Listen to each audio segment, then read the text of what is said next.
Shift focus to Cameroon, where the death of an opposition leader while in detention risks further worsening political tensions.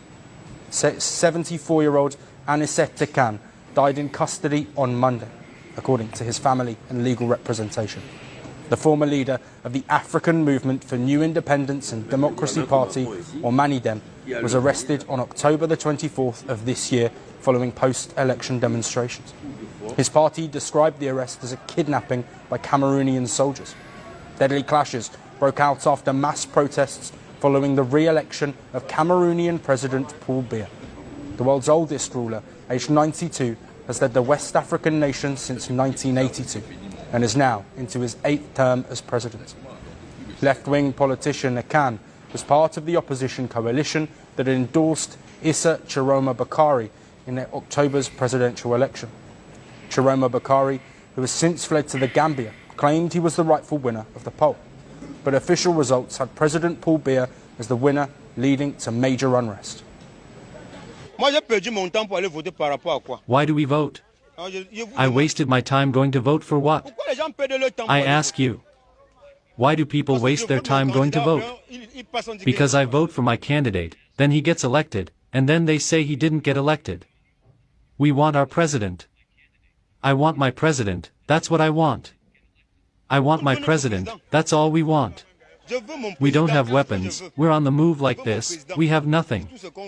I don't know why we went to vote.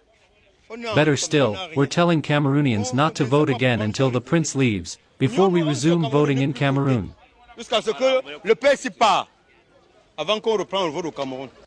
And that unrest turned into violent clashes.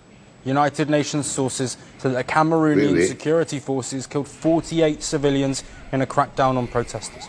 They state the majority of victims were killed by live rounds, though several died from wounds sustained when they were beaten with batons and sticks.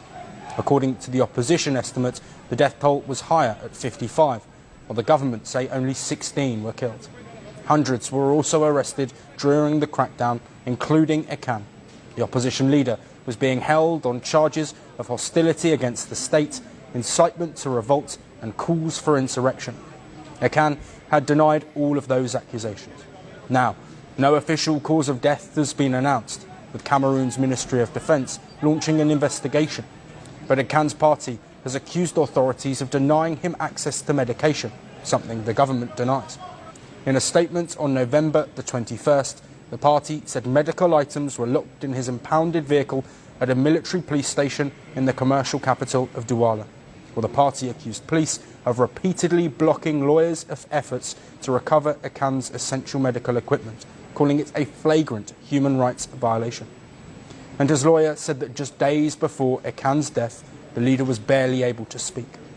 The death of Anicet Ekane could provide another flashpoint for political tensions that have recently had deadly consequences. If President Biya finishes his term, he will be almost 100 years of age and will be closing in on a 50-year rule.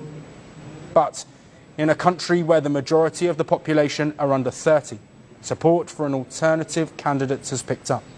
Chiroma Bakari attracted backing from a wide range of society, but is now in Gambia on a quote-unquote humanitarian grounds. And with another opposition leader now out of the political picture, whether intentionally or not, Paul Biya's grip on power in Cameroon remains